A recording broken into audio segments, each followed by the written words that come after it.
Denzel.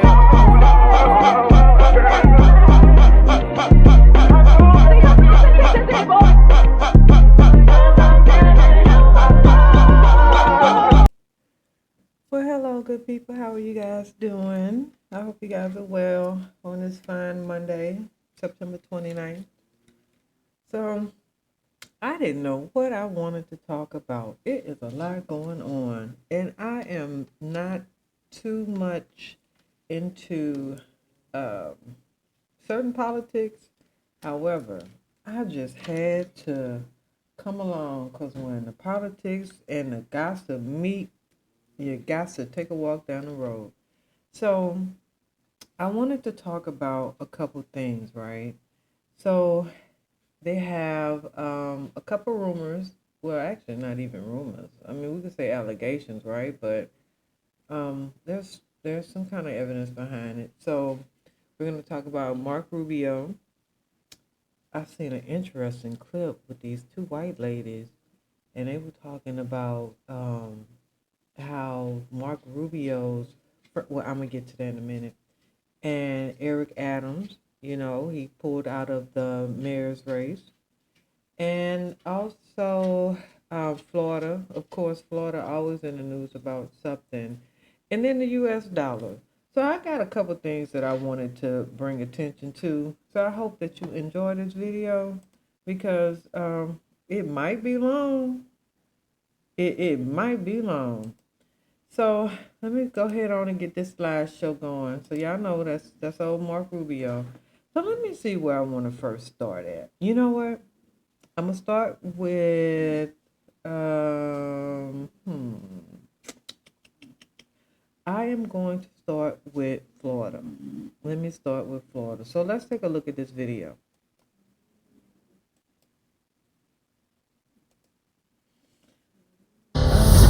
In most cases, if a loved one dies from medical malpractice, families have the power to sue. I'm Tisha Powell. And I'm Lee Zurich, but in one of the most visited states in the country, that's not always the case. We're talking about Florida and its Wrongful-Death Act. The law says if certain people with no spouses and no children die from medical malpractice, their family can't sue for pain and suffering, only economic damages like funeral expenses and lost earnings. Investigative reporter Kristen Crowley traveled across the state to hear both sides of this controversial law and its impact on anyone living or traveling to the Sunshine State. Lee and Tisha, when our work on this story began in early January, years of efforts to repeal that law that critics called free kill consistently failed. But as we continued our reporting, support to undo this law grew to a level the state had never seen before. But would it be enough this time? Before we answer that, we show you how our reporting began on a decades-old law unlike any other in the country.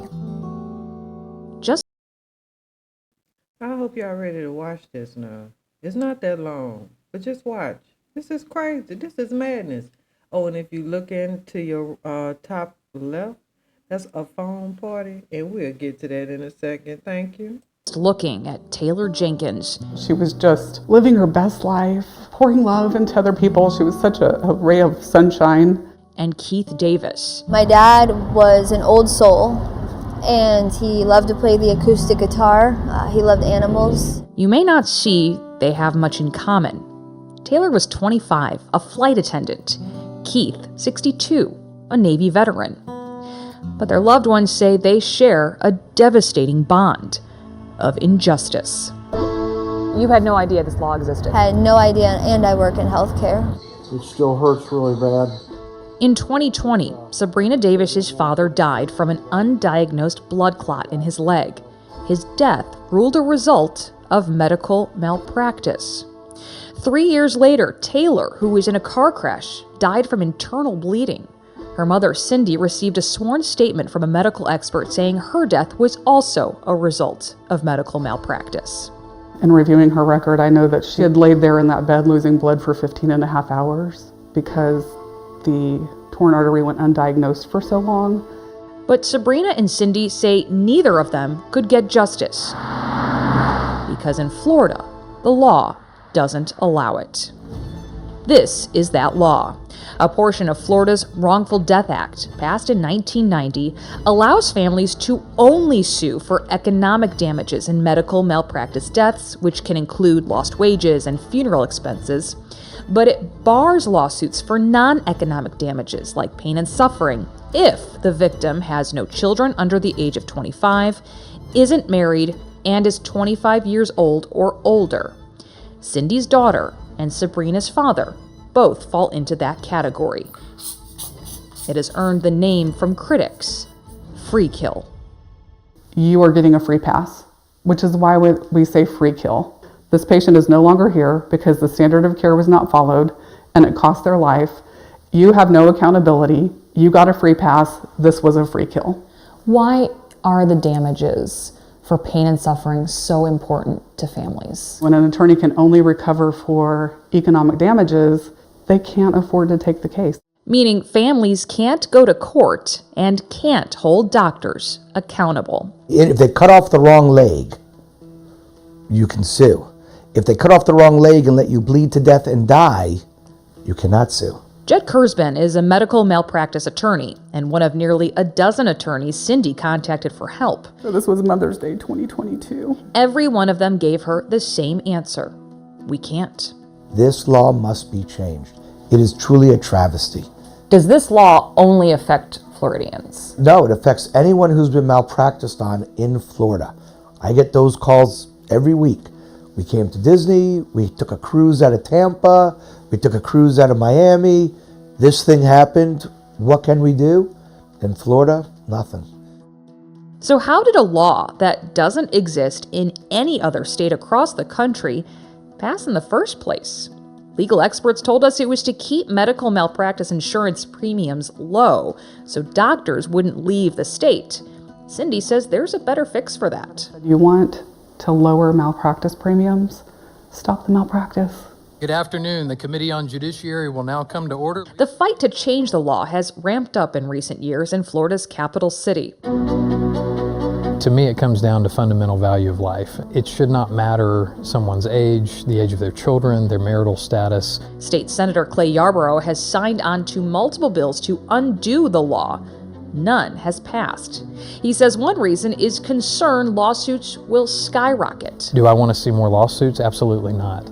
But do I want to make sure we maintain accountability?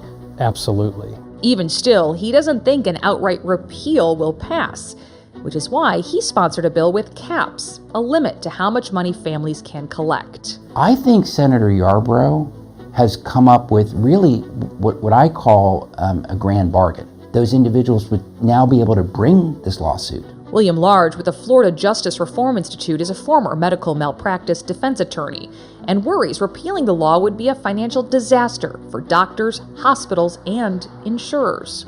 What about other states in the country that don't have laws like this? Several states have caps on non-economic damages. 26 states have caps for medical malpractice, ranging as high as $2.25 million in Nebraska and as low as $250,000 in California. Illinois was among this list until 2010, when the caps were deemed unconstitutional. The effect of losing them? The Illinois Trial Lawyers Association told us medical malpractice cases actually dropped 5%. This is his dog tag from the Navy. And some families say while they want the law changed, adding caps is not a move they can support. In my heart, I know that no one can put a price on my dad's life. I would give everything I own. They could drop me off on a street corner and take everything from me, and I would let them do it if I could have my daughter back. Our interviews with experts and families about this law started in January, to the surprise of many of them. On May 1st, 33 yeas, 4 nays, Mr. President. So the bill passes. Legislators approved a full repeal of the law, no caps. Cindy and Sabrina were thrilled until. That's going to lead to a flood of lawsuits against practitioners and against hospitals. Florida Governor Ron DeSantis announced he would veto the bill, marking an end to this battle.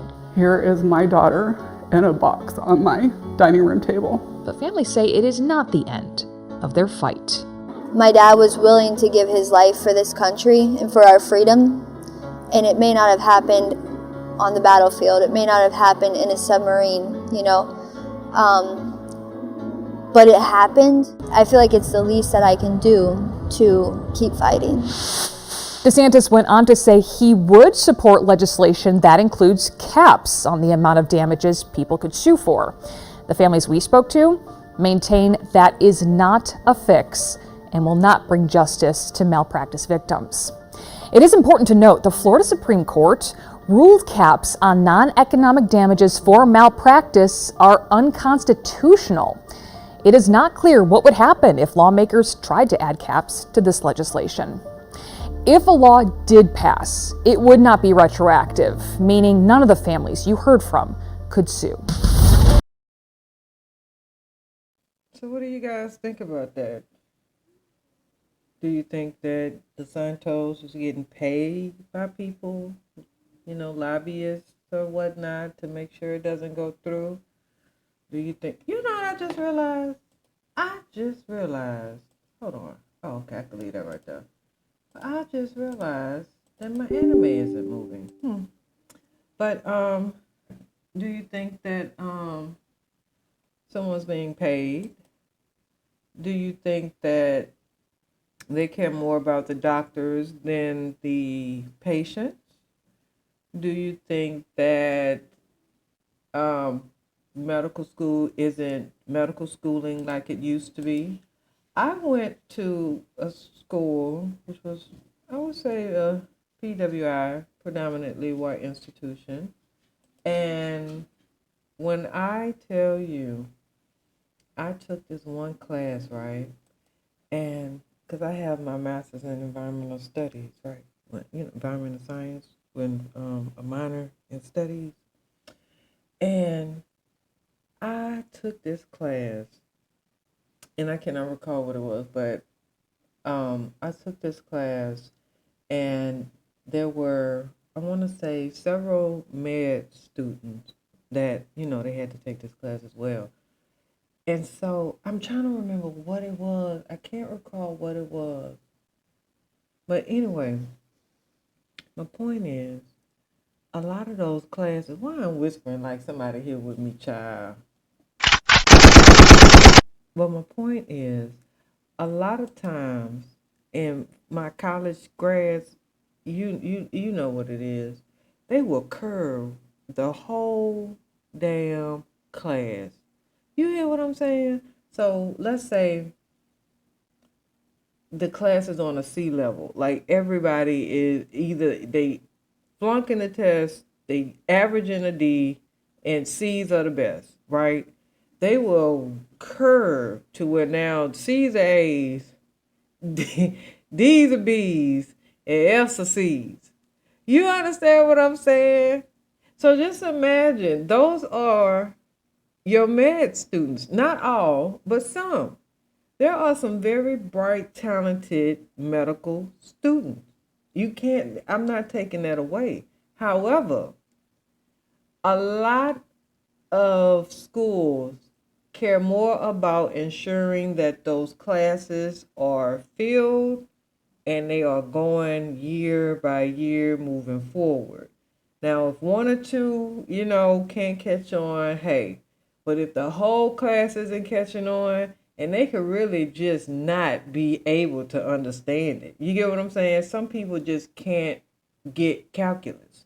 You know, no matter how hard you try, they just can't get it. But you don't you know what?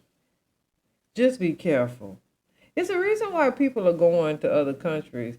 And I'm not saying that that's a bad thing, but I did see this lady. Let me talk about this real quick.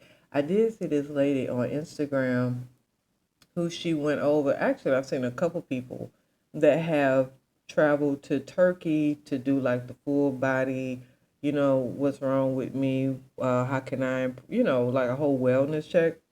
So I thought about doing that, but I have to make sure like I take a guy with me, because the way that it's going and that whole incident with the girl down there in Africa, you know, and to see, what was it, Tuscany or, was it Tuscany?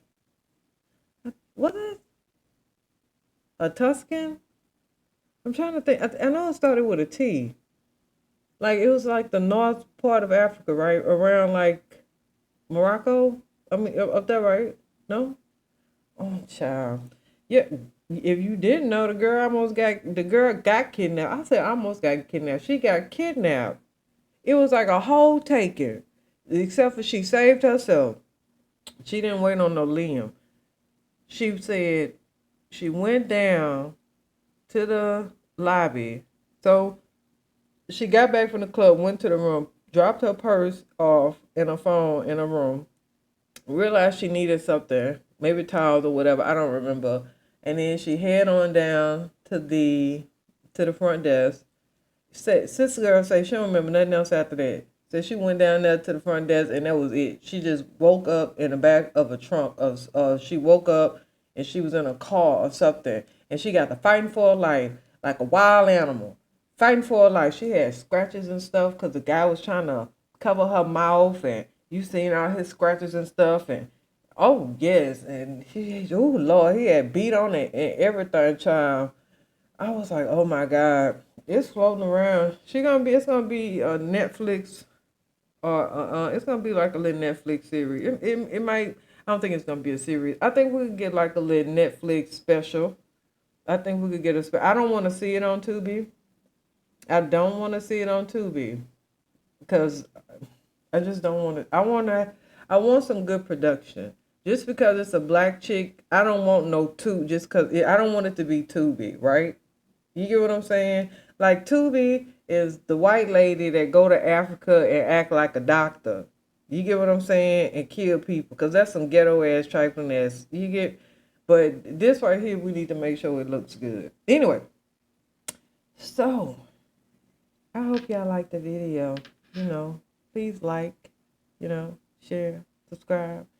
That be the big part for me, child. So we done watched this here little part. Now, you know what? Now let's talk about our dollar real quick.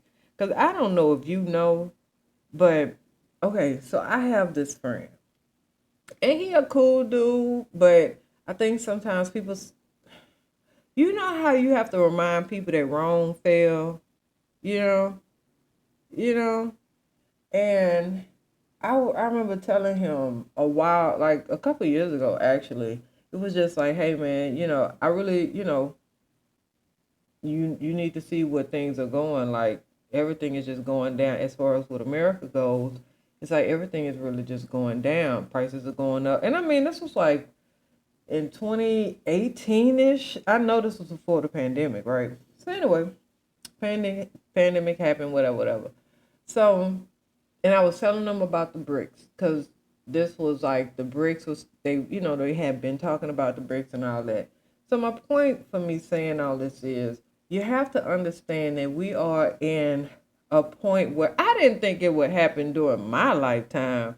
Maybe somebody else's lifetime, but mine. But whatever, I digress. I'm okay with it. Because you know what? I'm a survivor. And if I could play Beyonce Survivor, I would. But y'all know I can't. Because it'll just either, I have to edit it out the video, child. Anyway, they got me like that the other day. So, but my point is, you better be careful with your money.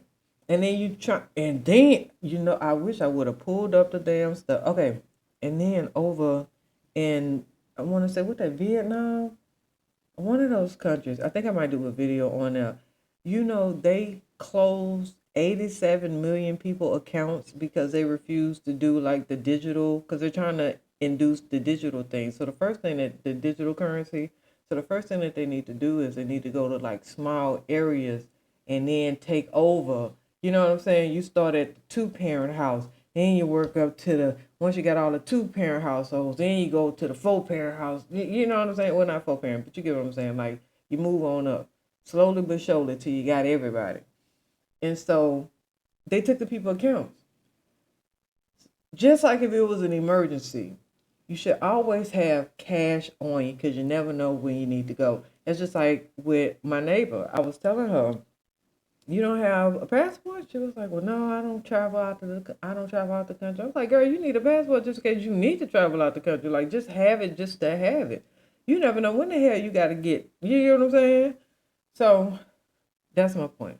So, let me pull this video up. And Be open-minded. I'm not, don't get me wrong, I'm not trying to scare anyone. I'm not trying to make it seem like, oh, we are in doomsday, but you have to look at reality for what it is. And right now, you got to think it's a lot of people getting a lot of money, a lot of fast cash, right? Right. If things get to the point to where I saw something where it said the American dream is $5 million and a college degree. They have Americans who will never see $500,000 in their lifetime. And I mean, this is consistently working. They just won't even see that amount of money. And I'm not saying all at one time either. Just they will never just make that much money in their lifetime. So it's just, and a lot of people, and I think another thing is people don't understand. And I was telling my friend this, I said, so you not going to understand until it's going to be like $30 for you to get a Gatorade. Because he and we went to Mexico like 3 or 4 times, different places like Puerto Vallarta, Cabo. Listen, we do stuff. Tulum. Yeah, we go places. And he's a good friend, right? And so my point is, you have to keep your mind open and not just assume that America is America and it will always be great and everyone else will always bend the knee for America, because that's just not true. That's just not what it is. That's just not true. And I'm sorry, I just can't feed you the BS. Because as you see, we don't even control our own government. So how are we going to control the world when we don't even control our own government? We so busy fighting each other over something we can't even control, which is complexion. And we all collectively are going broke. Everything is going up. And people saying, well, I won't buy this if it go up. I won't buy that. You know what's going to happen? When you stop designating your money for certain things, they're just going to increase it on things that they know you need to purchase or you need to pay for. Mortgages will go up. You get what I'm saying? Insurance will go up. Oh, they're going to find a way to get the money, because it's a goal to this. It's a goal to run your pockets. It's a goal to make you poor. It's a goal to impoverish you. It's a goal. But needless to say, the U.S. dollar lost another 10%. And let me show you guys this video. Transparency from the Trump administration and the island of penguins being taxed has led to a sense of unease. Oh, wait a minute. Let me start it over. Have $1. Ooh, 90% of $1. Why did you do that? It's a visual tool for educational purposes. Oh. And here's another visual that shows how daily dollar to euro rates have fallen 10% since Trump's inauguration day. Why has it gone down? Normally imposing tariffs causes a country's currency to rise. All right. But the wobbly rollout of these tariffs with many contradictions and lack of transparency from the Trump administration and the island of penguins being taxed has led to a sense of unease in the market. But I remember the economy booming after Trump was elected. It did. People were holding lots of dollars globally, but Trump's enthusiasm for tariffs has scared investors away. How do I put this? How does this affect me? This could raise borrowing costs in the country for car loans and mortgages. But I was going to buy a Cybertruck. The imposition of tariffs could also lead to a recession. But I was going to buy more eggs. At least you have your dollar. All right. So, yeah, you still got your dollar. You still got He was your fired dollar. just 3 weeks before wait he a was minute. set to Hold on. retire. Let me close that out. My bad. That's sad the man got fired before he was supposed to retire. Now that's crazy. Anyway, so yeah, the dollar is losing all around, and let me show you guys who coming up.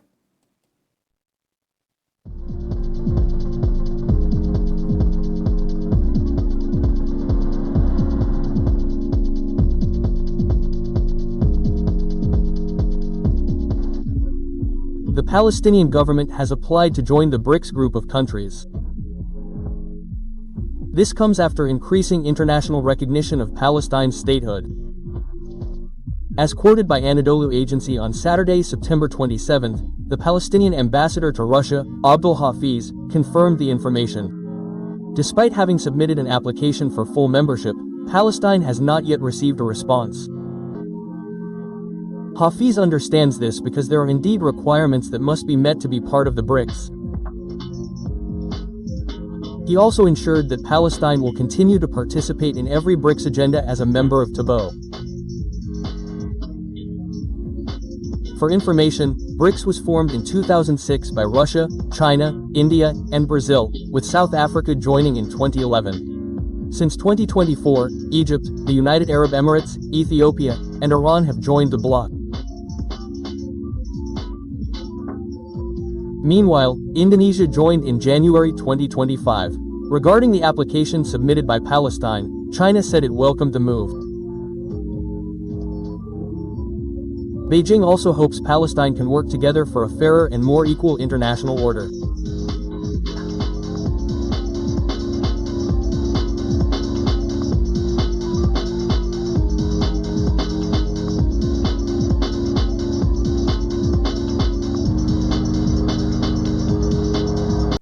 Well, I think that's it on that. But anyway, so yeah, that's going to be crazy if Palestine is recognized, which is a great thing. But that's going to be interesting to see how that is taken by the world, Craig, the world, right?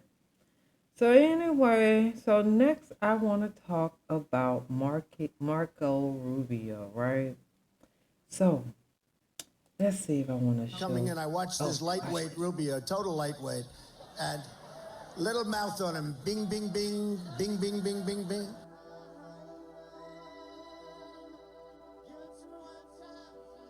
Now, I want to say this before this video starts. This was reported years ago. I want to say in 2006, yeah, like 9 years ago, right? So this was uploaded 9 years ago. So people been talking about this. I think this was around when he was like either trying to run for president or he was like maybe a prospect to be a potential candidate to be president. So anyway, so of course, you know, that's when all the scandal come out. Which is another reason why I think we as Americans no longer have our government. It's because it's a lot of scandal that, you know, it's kind of weird how these pictures and all these videos keep leaking out. And it's always something dealing with some underage or some homosexual type activities. So it's just amazing to see that, you know, hey, it's like, oh, all these people, this pastor and that pastor and this senator and that representative and all these people just keep, all these tapes and videos and pictures and things just keep falling out the sky. Interesting. Are they deciding to go with what their constituents are talking about? And I don't know. Let's listen. What the hell is a foam party anyway? I did not know. I actually never heard the term until I heard that Marco was at one. Okay. Okay, so I had to look it up. All right. And what'd you find out? What I found out is, in quoting the... I ain't even gonna lie. Don't that look fun? Let me tell y'all something. When I was down in Colorado Springs and I got invited to this like rave type thing, and when I tell you the foam and stuff had came out, it was male and female. It was, you know, it was cold, so it was, you know. But when I tell you what I had on, I think I know the shirt had got messed up because, you know, all this, the people be having on cheap stuff and it should be, Miami New Times. Okay. From June of '95. Okay. This is what a foam party is. Okay. The scene generally featured several hundred scantily clad bodies packed onto a dance floor and writhing to bone-rattling music under strobes and colored lights. Nothing new, right? Like the Frankie Goes to Hollywood song. Yeah, exactly. Relax. Bob.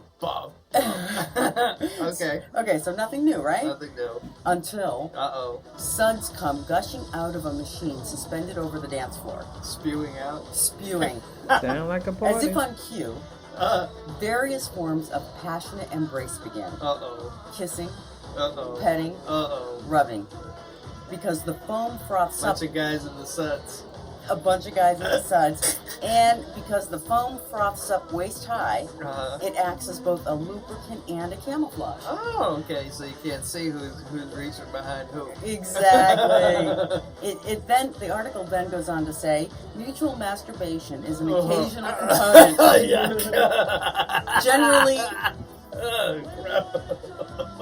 Generally beneath the cover of the foam. As the evening wears on, a few men pair off and sit together in the foam that builds up outside the partitioned area, blah, blah, blah. So, there you have it. Okay.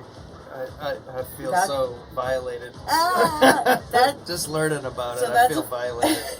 Now, granted, we don't really know that that's Marco Rubio, but it kind of fits, doesn't it? Yeah. It kind of fits the whole thing. And, there's just a lot of rumors about him.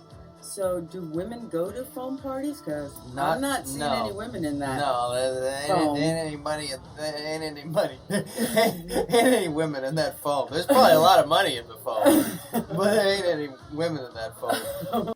Now, if you guys pause the video and zoom on, you know what? Okay, let me zoom on in on this picture for y'all real quick. Hold on. Okay, now if you zoom on in, if you see where my little cursor is at, okay, hold on, hold on, the slideshow for the people over there. Okay, now, if you see where that arrow is at, you see the arrow? You see the arrow? Okay. The person to the left of that arrow, that's who they are saying is Marco Rubio. Hey. And if you zoom in, it kind of looks like it a little bit. It kind of does. Okay, now let's see here. All right, let's finish watching this. After graduating from the University of Florida, Rubio attended the University of Miami Law School. In 1995, Rubio claims he met his wife, Miami Dolphins cheerleader Jeanette Dewsdaps, I don't know, at a foam party in South Beach. There's one thing wrong with Rubio's story. Foam parties in South Beach were almost exclusively gay events held at gay clubs like Warsaw Ballroom and Amnesia, the latter name befitting some of Rubio's memories of his time in Miami. Whoa. Whoa. Whoa. Now, another observation about this photo, about it possibly being Marco, is you can see that the lights are glistening on him. Yeah. Like that like sweat. Like he's sweating. Yeah. Yeah. Yeah, that fits. Your man is a cake boy. A what? He's a disco dancing, Oscar Wilde reading, Streisand ticket holding friend of Dorothy. Know what I'm saying? No way. He's gay. Not even. Yes, even. Excuse me. Hello. Ooh. Hello. What did you think? You look like Lucy's stunt double. No, I'm a combination of Lucy and Ricky. And it's terrifying. So what do you guys think about that? I don't know. Watch what mangoes do to your love handles. Oh, wait a minute. Fruit to avoid number one, ripe banana. Half of a I had some noise in my headset, so I know y'all heard some noise too. I'm getting better at this. So anyway, so let's see what else. Oh, wait a minute. Let me put my little slides back up. Give y'all something to look at. I forgot all about over there on YouTube, child. I don't give you something to work with. But anyway, I mean, I guess I could go vertical on that too, but I mean horizontal because I think I'm vertical over there. So yeah, so about Mr. Rubio, right? So I was looking around and I saw something that the Times had talked about because the New York Times had dug into Mark Rubio's ticket driving history, right? And the local response was, well, he pretty much drives like a typical Miamian. Turns out the Times missed a big part of Rubio's legal history that the Washington Post only recently dug up. He was arrested in 1990 when he was 18 years old. However, the incident report makes Rubio seem like a typical Miami teenager who was at the wrong place at the wrong time. Interesting, right? The Post spends about 1,760 words breathlessly recounting Rubio's previously unreported arrest. Can y'all hear me? Because it sounds kind of low. Let me go back up. Okay. So the Post spends about 1760 words breathlessly recounting Rubio's previously unreported arrest. In the summer of 1990, Rubio, who had just returned from his first year of college, was hanging out in a public park after hours. Rubio was technically arrested, but according to those interviewed, he was not handcuffed or taken into custody. Instead, he was handed a notice to appear, and the charges were eventually thrown out. The park in question is Alice C. Wainwright Park in Brickell. Just 2 years ago, New York Times awarded it Best Picnic Spot in our annual Best of Miami issue, describing it as a gem hidden among multi-million-dollar mansions on a hard-to-find spot south of downtown with a millionaire's view for the masses. In the 1990s, however, the park had a rougher reputation. Gang warfare, gunfire, prostitution, straight and gay, drug dealing, and muggings is how a neighborhood newsletter at the time described the park according to the Post. Rubio's arrest went down at 9:37 p.m., May 23, 1990. He had a summer job that involved transporting documents to and from Brickell law firms. The remaining police documents on the incident indicate Rubio and two other teens were in the park after dark. Well, who as a teen, who didn't go to the park after dark? I mean, there's many times me and my friends were in the park after dark. We used to have tea time in the park after dark. 10, 11, 12, not dark.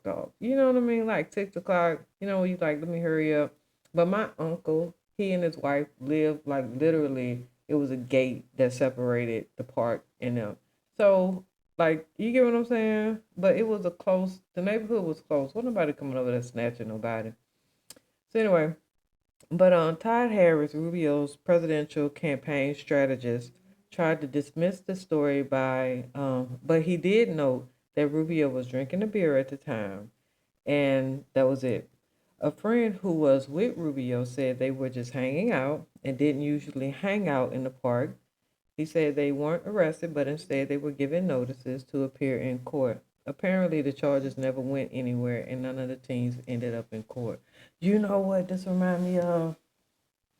Let me tell y'all a story. So, I remember I was down in this. I had visited home. Me and my bestie at the time. We were visiting our hometown, and my brother was coming from another part of the state. And so he was going to meet us in my hometown, and we were going to go out to the club, right? And so now this wasn't part of the plan in a sense. Like, it was just me and my bestie. We was going to ride, we was like just, you know what I'm saying? We was young, wild, free, right? So we get to the club, and so we done met up with my brother in the back seat, me and my bestie in the front. So I'm driving, right? We in my truck. So we pull up to the club, and so my brother's kind of like he retired out the military, and you know what I'm saying? He was an officer, and So he was just like, I don't know about this club. We're gonna, let's do something else or go somewhere else or whatever. And I'm feeling him on this one, right? Because at a certain point, it's like you just don't even want to be around, right? So we went, but I had to meet up with a friend of mine because I was going there to go grab something real quick. So I called him and I'm like, I'm outside. So he's like, all right, bet I'm about to come out there.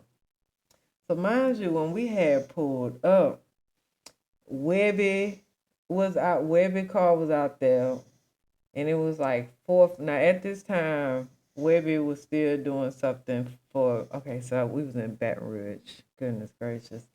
So anyway, so Webby car out there. I want to say this was a while ago, so I want to say this was like a money green car. It was either a ruby red gloss. It was either green or red, but it was one of them colors. I don't know why I can't remember exactly which one, but it's just bright. So mind you, so we done parked. So then they done parked they car. So it's like, and then my truck rims on it. You know what I'm saying? Because at this time I'm living in Texas. I'm just down in the city because I was leaving. I was in New Orleans and blah blah blah. So anyway, so we outside and it's like a little, you know how the clubs are. So it's a nice, it's something going on out there. So we got our daiquiris, and I got a daiquiri. My homegirl got a daiquiri. My brother, I don't remember if he had a daiquiri or not. Right? He probably did. So anyway, so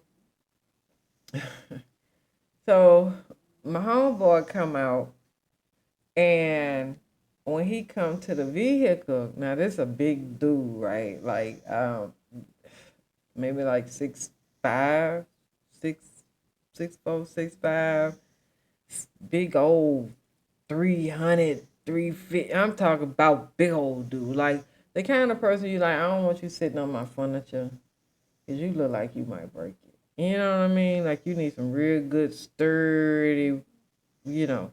And my furniture is more like for people like my size. You know what I'm saying? Like no offense to big people, because I have big people in my family. I had a cousin who sat on my bed one time and broke my bed. And this wasn't no cheap bed. She was just a big bitch. But anyway, I love my cousin. But the point of the matter is, he came outside. He was like, what you drinking? No, he came outside. He had 2 cups in his hand. This how big his ass was. He had 2 cups in one hand. And I was like, what you drinking? He was like, Tanqueray and something. Tanqueray and Sprite or Tanqueray and something. And I like, in the mix, I'm smelling it. Like I smell it. And then I'm like, ugh, like why he's saying Tanqueray and Sprite or whatever. I smell it and I go back. So he give me what so something happened and so bam. So me and my friend, we good to go now, right? So we ready to roll now. All we need to do now is finish up this conversation and we can go ahead on and get to moving. So why, when I tell you the cops swung in, I'm talking about 4 cop cars in a truck, in a Jeep truck. And I'm talking about, I'm like, what the fuck? Oh, wait a minute, my bad. So I'm like, what is going on? So I tell my friend, I'm like, bitch, pour that damn drink out. So, you know, she was like, pour it out on your floor, on your, you know, my carpet, you know. And I'm like, bitch, listen, I'll take it to get it clean tomorrow. Pour it out, I don't care. And so listen, so we had got some you know, them pills that make you feel good, the jigga, the jigga, yeah. So we went on to pop them things, pop. You get what I'm saying? Cause like, you get what I mean? Like, we're not about to go to jail for no. We just trying to have a good time. Come on now. Long story short, they ended up. Did they end up arresting him? I'm trying to think of. No, they didn't end up arresting him. They searched his ass down. And that boy had the pills in his hand. That's just how big it was. They searched him down and everything. He had them right in his hand, under his thumb the whole damn time. That's just how big he was, right? He ended up, they gave him tickets. Then they gave me a ticket because they were saying that I had took a sip of his drink. When I'm like, I didn't take a sip of his drink. I smelled it. He told me what it was. And so they gave me a ticket. Because they're going to ask me to get out the car. So then they gave me a ticket. And then my homegirl up there talking crap. Then the man asked her to step out the vehicle. And then he gave her a ticket. I laughed at her. My brother, he didn't say nothing. I was like, that old punk ass. Anyway. And so, yeah, we all ended up having to go to court on the same day. Well, I went to court my best. Because we out, you know, me and her, we went back down there together. And then his homeboy who got a ticket, he was there. But my friend, the one who, you know, he didn't even show up to court. So, And they ended up throwing the charges away. They was like, oh, you probably, you know, the judge was like, oh, you guys are in the military? I'm like, yeah. And it was like, okay, well, we're just gonna throw it out. They threw that stuff out, child. But anyway, so let's see what else we got on Mr. Rubio. Yeah, so the friend said that the charges were they got thrown away. Rubio had never mentioned the incident, but has been open about doing a bit of partying in his earlier years. In his book, An American Son, and he is Mexican, all right? He is Hispanic. He's Latino. Not Hispanic, he's Latino. But yeah, in his book, An American Son, he detailed an incident where he was at a phone party in South Beach that caused him to get serious with his girlfriend. I bet it did, who would become his wife. In any event, the arrest seems relatively minor compared to the legal run-ins of said Jeb Bush Miami-raised children. So I didn't really go into look into all that. But what I did want to mention is that they were saying that Mark Rubio's friend didn't know about. So the Washington Post had did a story revealing that Mark Rubio had been arrested, you know, for the whole park incident, right? And they had sparked like allegations into the, you know, whole conservative Twitter space and all this other stuff, naming that the 18-year-old Rubio had actually been cruising for gay sex in the park with a good friend who later ran a notorious gay porn website. So, New York Times ran down those rumors and found that indeed Rubio's childhood pal, a man named Angel Barrios, went on to become entangled in Miami's most notorious gay legal case. Schmut is what they was pushing out. Gay schmut. Okay? But there's where the rumor monger and the facts separate. Okay, so here's the thing. So there was zero proof that Rubio and his friend were gay cruising in that park that night. And the friend insists that both of them are straight. Well, right. Ain't that what they all say? What's more, the friend said his ties to that gay porn case were minimal. He simply rented out the house that they, you know, used for the site without knowing exactly what they were doing. Now, if that's the case, then I understand that, because if you're renting something to someone, I mean, outside of what you put in that contract, why are you, unless you're one of those types that go in and look in there every 30 days or something. You know, they got landlords that do that. I didn't know that. I've never experienced that, but I've heard about that before. Okay, so now the New Times has spoken to the man who actually ran the website, and he backs up what Rubio's friend was saying. He says that the guy had nothing to do with the gay porn business and was merely the landlord who accidentally ended up in the middle of the lawsuit, the porn lawsuit. End quote. He said, I never actually even met Rubio's friend.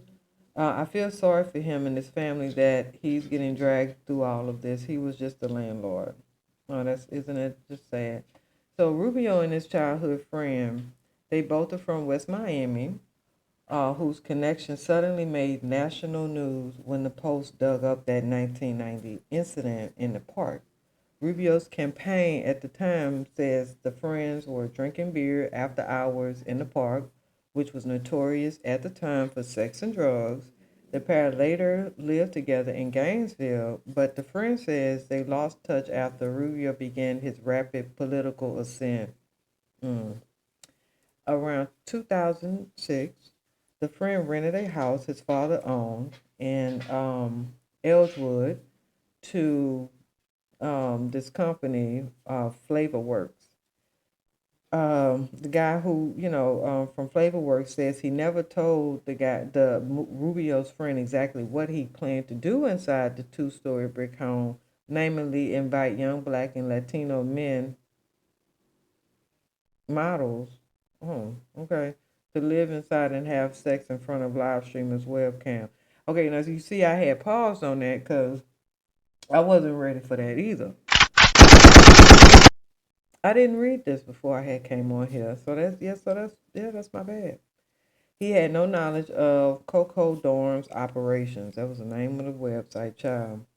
That is until 2007, when a TV investigative team broadcast a piece about the house, and the city of Miami swooped in to try to shut it down.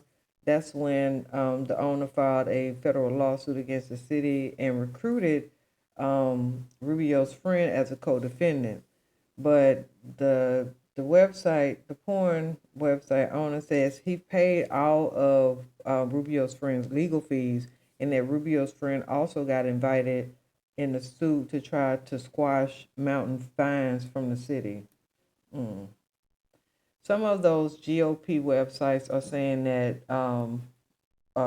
Rubio's friend, I mean, not Rubio's friend, but the owner, saying that, yeah, they were saying that Rubio's friend was actually the owner of the place, and that he was, that he's fighting the city for the right to run it. No, we're the ones fighting. We paid the attorney fees. Okay, yeah.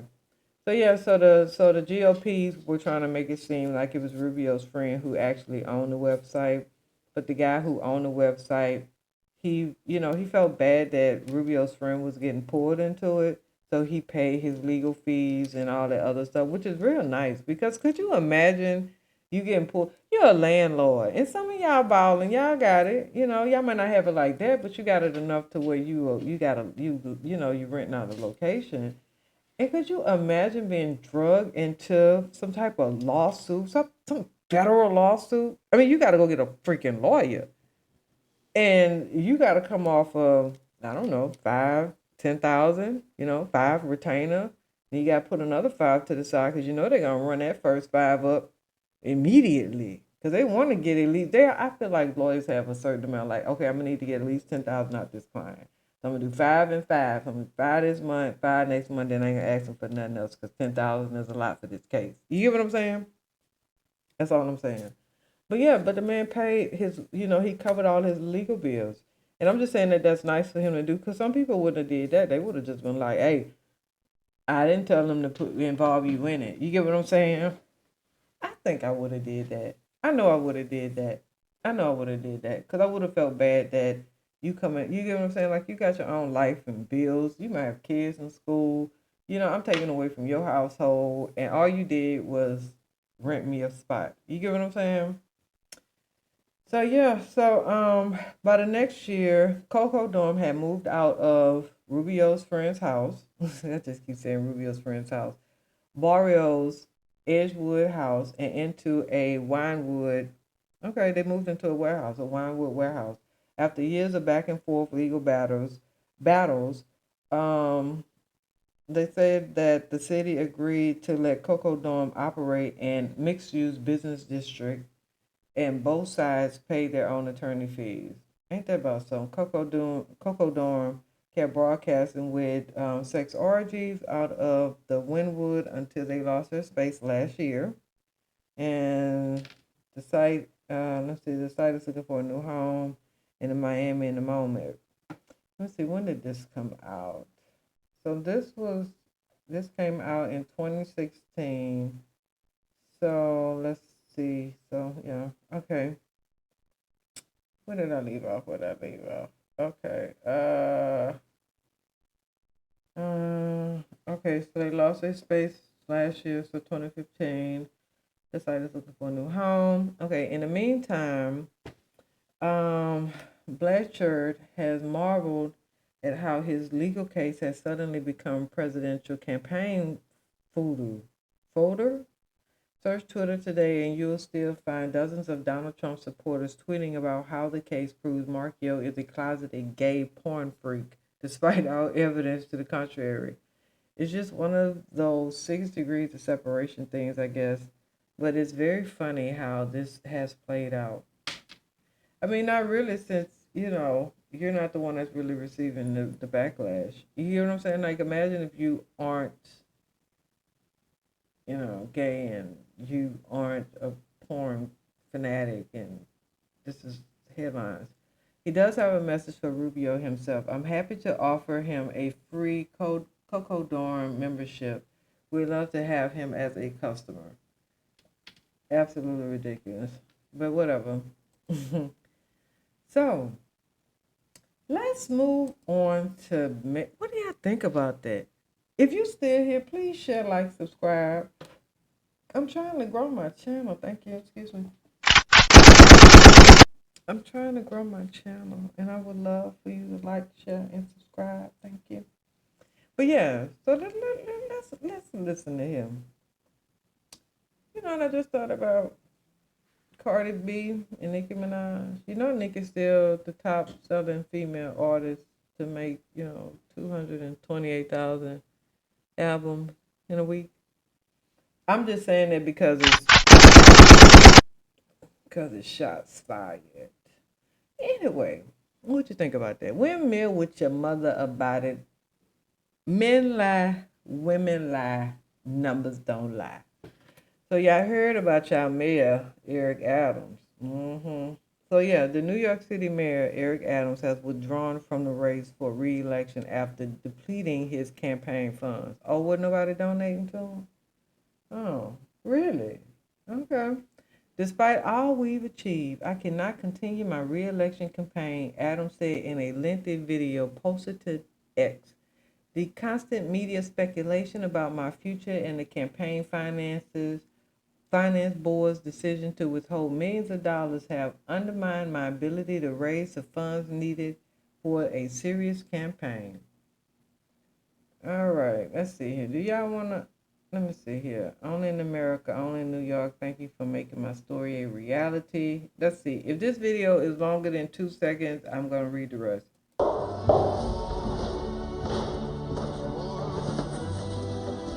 You know what? I'm not even about to play it. Because listen, first it start off with him walking down some steps, and I'm guessing that's his mother's picture that he's about to lean up against these stairs while he get his presidential speech that I don't want to hear. In his announcement video, Adams highlighted his record of lowering crime, expanding affordable housing, and driving economic recovery during his tenure. I wonder if he talked to... I ain't gonna go there. Democratic nominee Zohran Mamdani is considered the front-runner for the race. Mamdani responded to the news by stating that in November, voters will turn the page on the politics of big money and small ideas.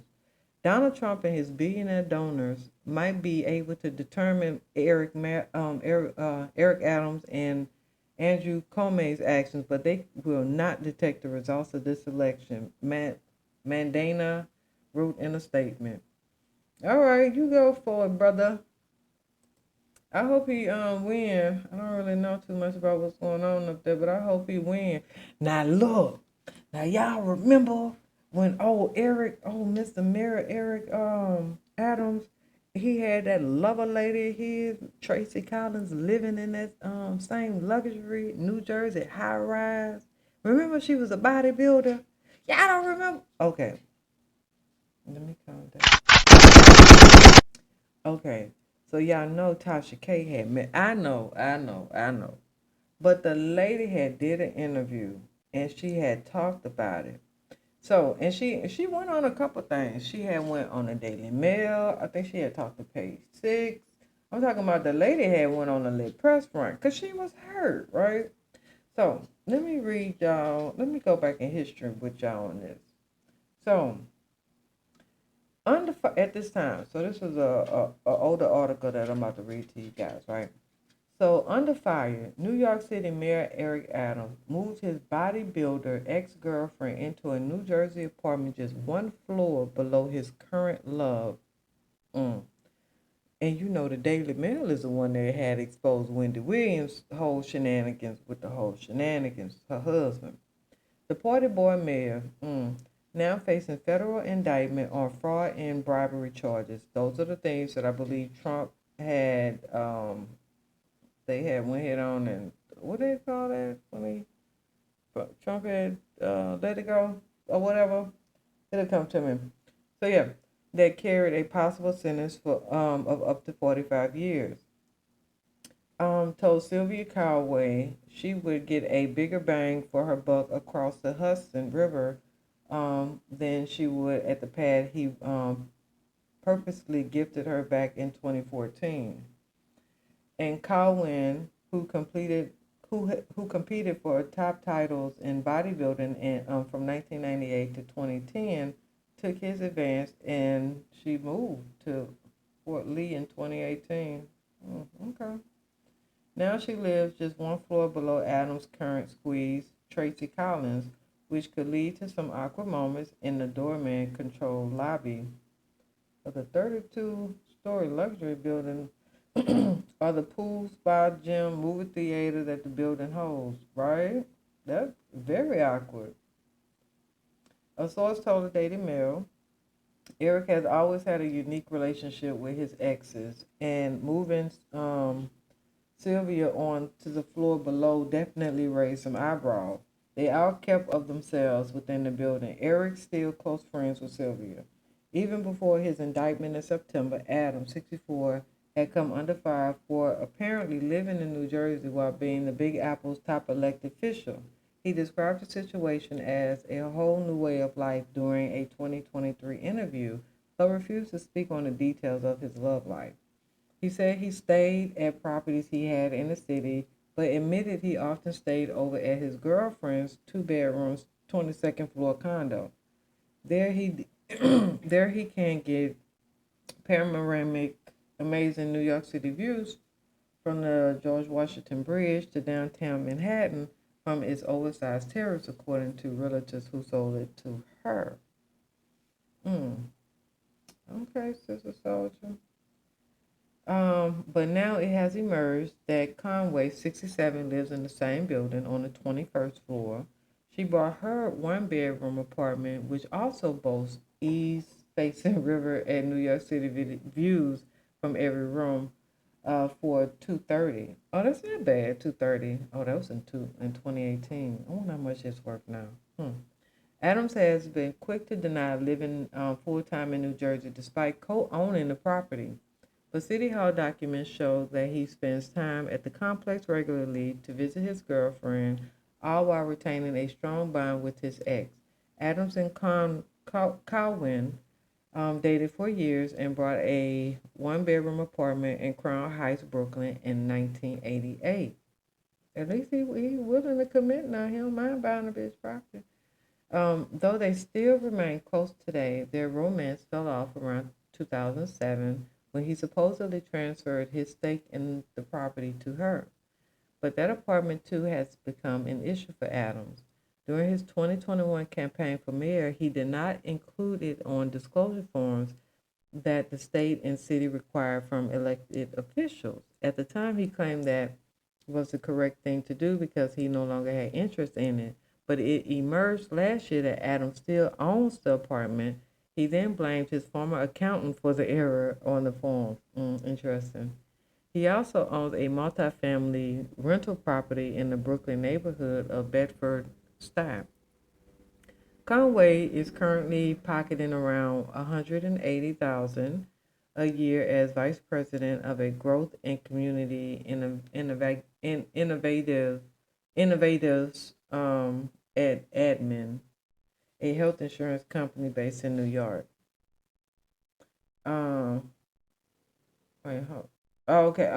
Community initiatives at. I can't be smoking before I come on here. Social media accounts like Conway as living in Brooklyn, with records showing she and Adam still own the Crown Heights apartment. But she has been seen coming and going from the Fort Lee apartment since purchasing it in 2017. I mean, Conway remortgaged the property twice, according to court documents, county documents in the court, once in 2019 and then again in 2024. Neither Adams nor Conway responded to the request for comment from the Daily Mail. Conway is not the only close female friend that Adam has kept within his tight circle as he rose up the ranks. His office previously admitted that he rented a room from New York City, from the NYPD Deputy Commissioner for Employee Relations, Lisa White, between 2013 and 2017. He was, wait a minute, he rented a room from the Deputy Commissioner for a human resource employee? Okay, as a longtime friend of Adams, White was given her role shortly after he took office at a salary of more than $241,000. Why was she renting a room and she making $241,000 a year? The mayor's office has denied giving his friend any help with her promotions, but confirmed the connection with White extended beyond a mere professional relationship. City Hall previously characterized it as a friendship that dated back decades and that involved sharing an address for years. In 2013, as Adams ran for Brooklyn Borough President, he changed his voter registration to declare his residency as the same apartment where White was also registered.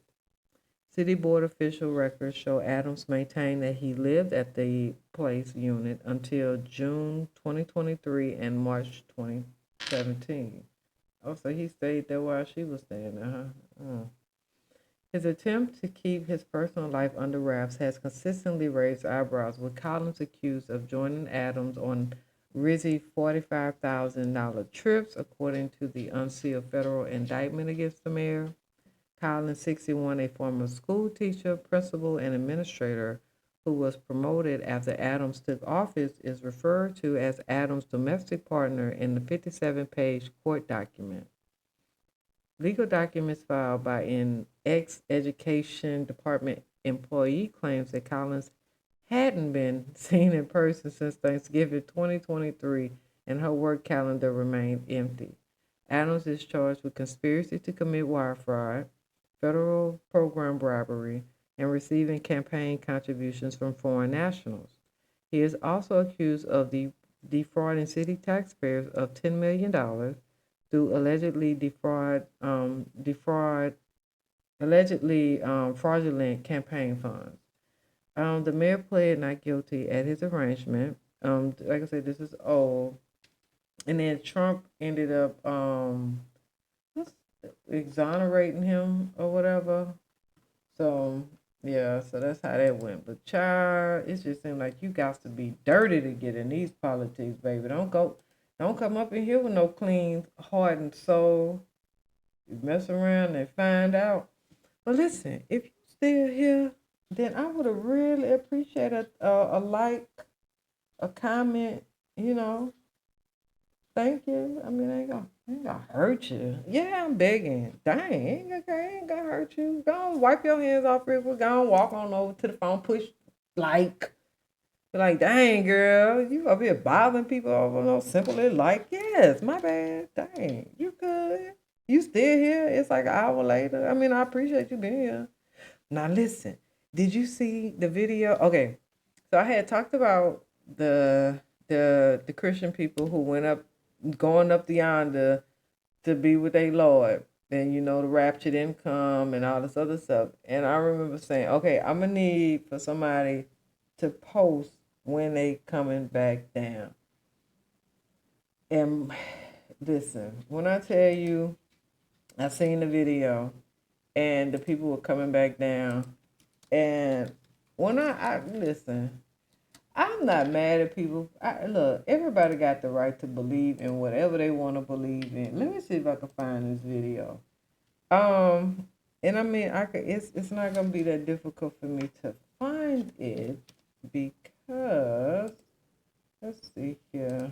I know that I've seen it. Let's see here. It should be one of those things where, what is that when you repost it? Let me see.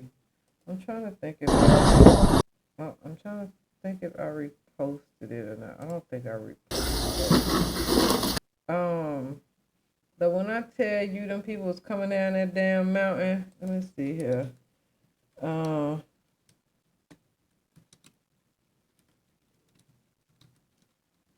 I said, well, what do you do now? You know what I'm saying?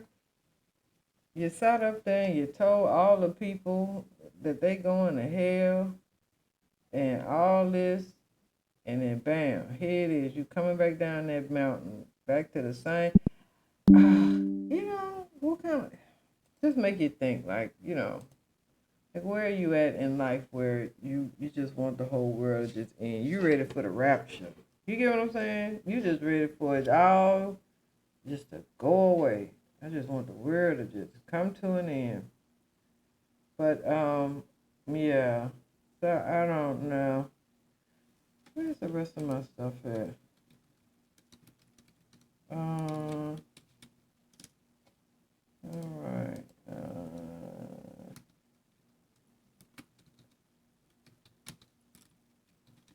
Okay.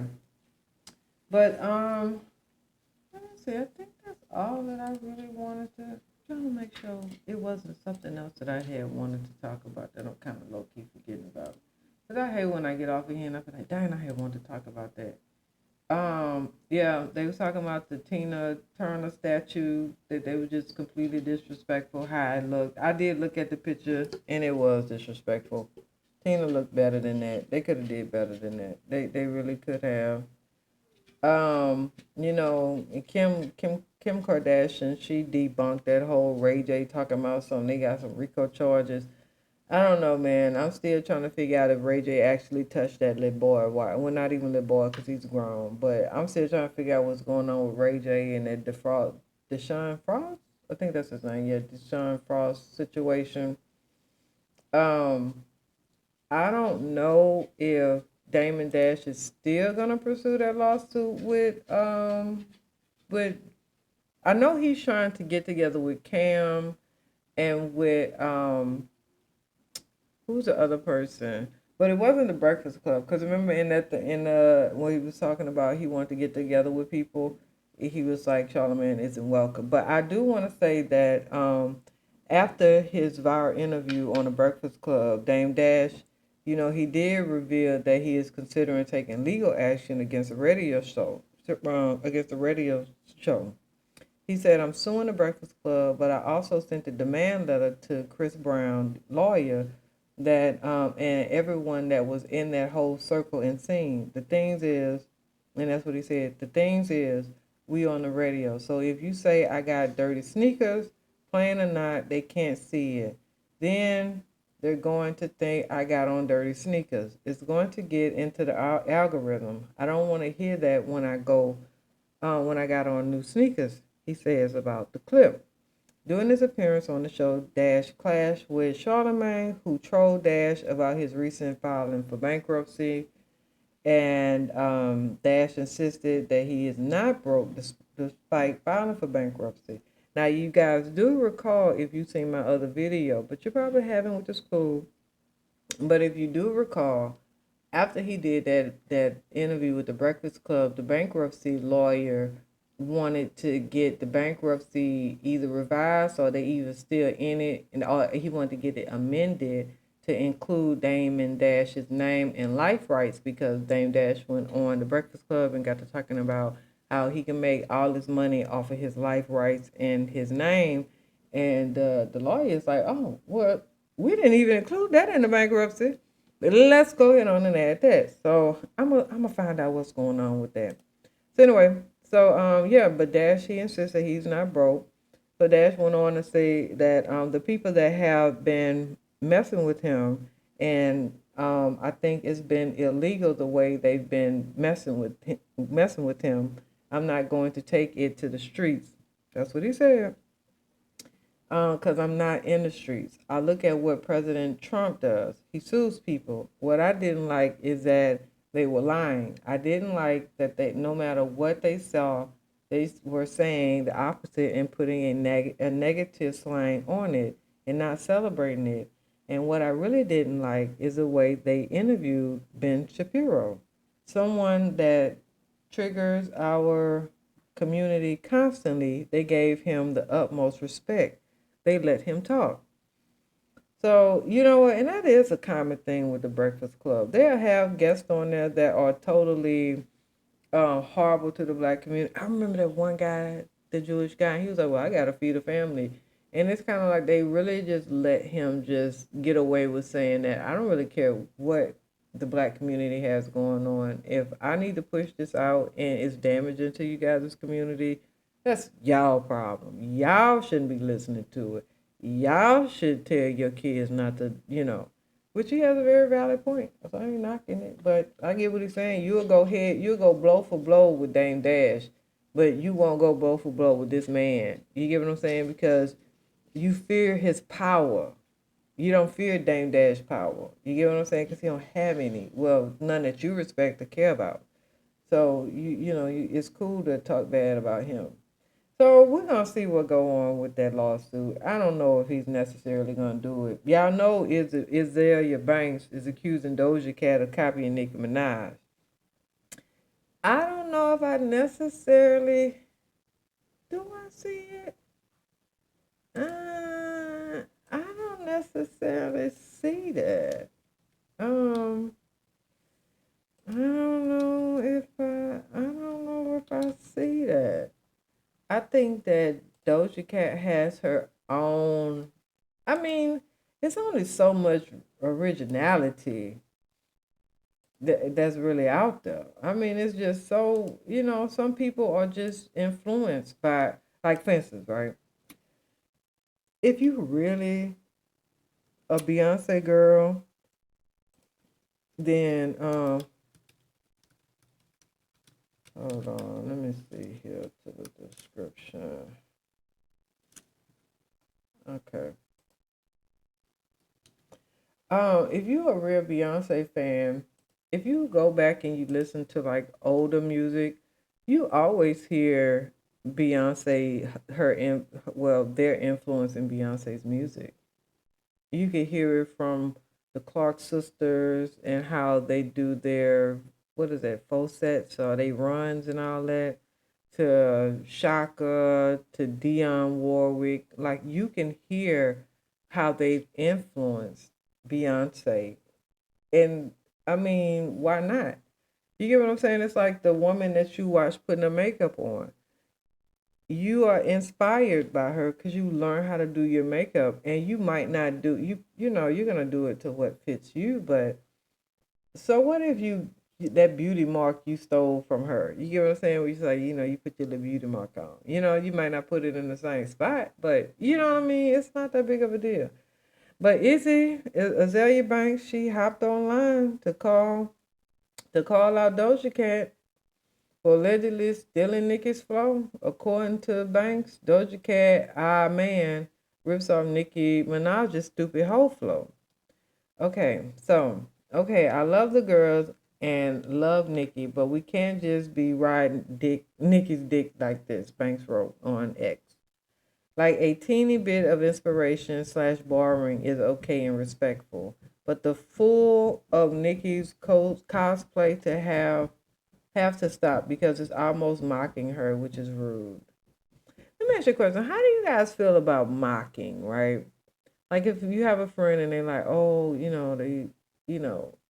they kind of mock you, what they say, copying is flattery. I don't know. Anyway, let's see if we could play this. Now, if you don't hear this after, then that mean that I had to edit it out. But let's see. We're gonna hear Doja Cat, and then we're gonna hear Nicki. Oh, wait a minute. Can we? Because I ain't logging in. Wait a minute.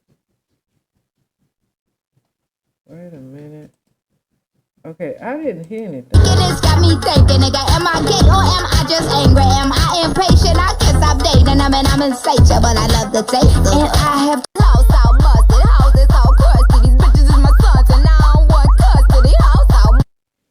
Okay, so I get it, but I don't know. They both kind of, I don't know. Doja Cat Doja Cat is so versatile, so I can't even really hate on her. So then the tweet was a complete U-turn from Banks' tweets 2 days prior, where she praised Doja Cat's latest release. Okay. So last June, Banks accused Doja of not being able to rap in another online brand. She says, I'm really about to effing like rip your top off, cause you be hiding behind that little white girl Shiznite. Like that little white girl Shiznite. But honey, I got the biggest white Dioc in America. Like, get ready. Get freaking ready, she wrote. You might want to put that wig back on, cause when I snatch you from the peas, honey, when I get the peas in the kitchen, it's gonna be a wrap. Cause you can't rap. I don't know why Dr. Luke told you you could freaking rap. Okay, so she seems kind of angry, maybe a little bitter. I don't know. What do you think? And then Boston, the real Boston Richies, is that the guy who jumped on that girl who was dating a little young girl? So what they're saying is that I guess he had a trial. He was facing a charge for facing one central charge in the retrial, conspiracy to distribute in possession with the intent to distribute marijuana. So that has been delayed until June of 2026. Is that the same guy who jumped on that little young girl? Well, he was like dating a girl, she like just turned 18. He like him allegedly, I don't know, but he like him like 18, fresh 18. Like, we here and get you before you get any common sense in you. But yeah. So let's see here. I don't want to keep y'all here all day. I think that's all I really seen that I like, that I want to talk about. So, it is what it is. But I really do appreciate you guys. Oh my goodness. I've been here for a whole hour and 21 minutes. Now, I am wondering, well, this will be long enough. So yeah. So I want to thank you guys for tuning in. Please share, subscribe, like. If you have a topic you would like me for me to bring up or talk about, please drop it in the comments. Shoot me an email. Don't be a stranger. Love is love.